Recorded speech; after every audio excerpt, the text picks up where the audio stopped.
Parfois, l'homme habitué à se déplacer en tout et pour tout de son canapé à son lit se retrouve par la force des choses confronté à la nature difficile.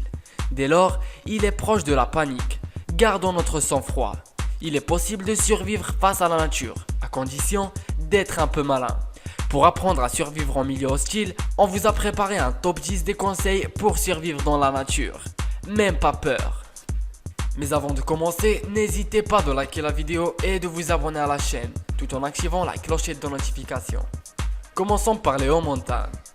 Dans une avalanche, il est préférable de se diriger sur les côtés de la coulée. Ne surtout pas rester statique ni essayer de la fuir tout droit. Généralement, l'intensité de la coulée est beaucoup plus faible sur les côtés. Et il est donc particulièrement recommandé de s'enfuir vers ses extrémités de façon à ne pas être emporté par la chute de neige.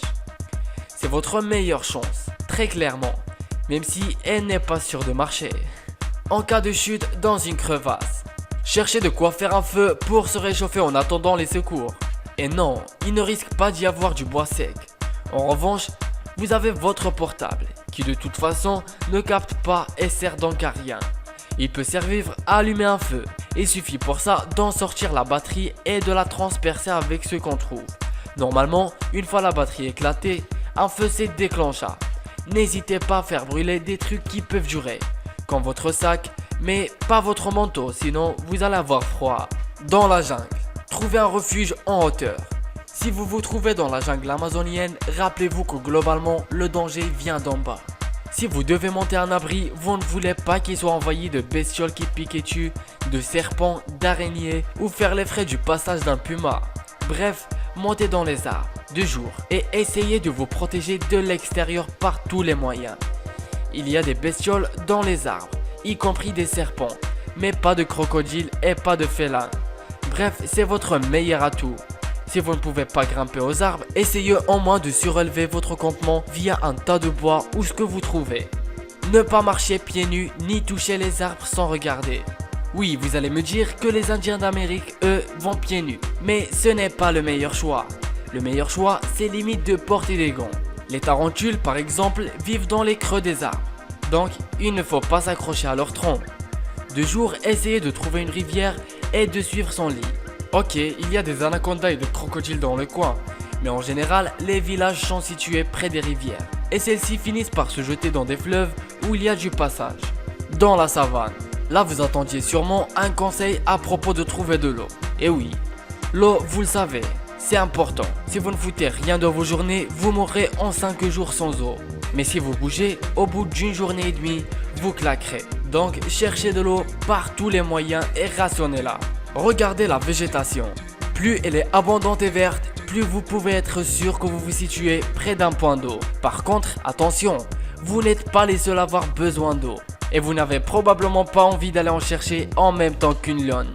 Vous pouvez aussi essayer de récupérer de l'eau de pluie s'il pleut, ou fabriquer un piège à condensation. Avec une branche attachée sur un arbre feuillu, la vapeur de dégagée sera piégée dans la bâche ou le sac en plastique, s'il n'est pas troué, et se condensera. Bien vérifier que son refuge pour dormir ne sert pas des animaux. Trop cool, on a trouvé une grotte. Mais cool, elle est utilisée par un troupeau d'animaux. Et hop, on meurt. Si l'on choisit un abri, le plus important est de bien vérifier le sol. Y a-t-il des excréments d'animaux, des restes de nourriture, sentant une odeur particulière? Dans ce cas, courage, fuyons. Dans le désert, ne pas partir n'importe où. Dans le désert, le jour on brûle et la nuit on crève de froid.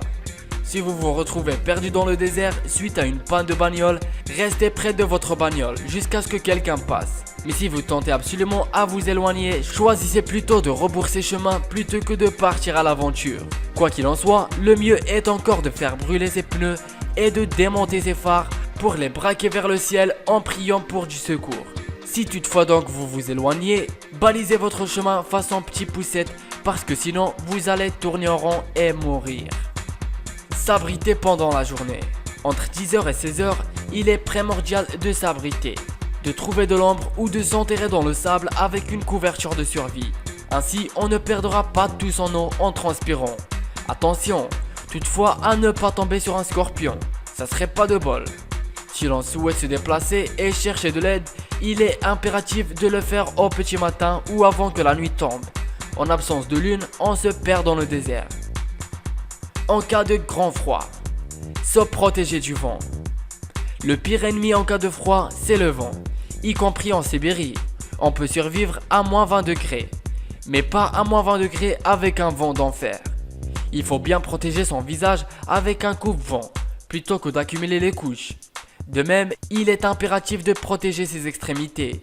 Les doigts, les pieds, la tête, le sang y afflue difficilement. Le sang y afflue difficilement au cas de froid et on risque de perdre leur usage.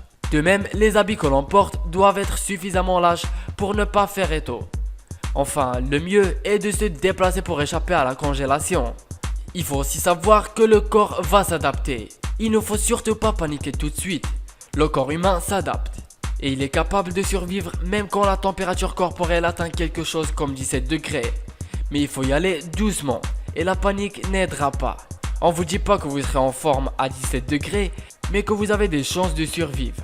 Si vous êtes rapidement pris en charge, acceptez le froid pour que votre corps s'habitue à le traiter. Après tout, on vous souhaite pas que ça vous arrive.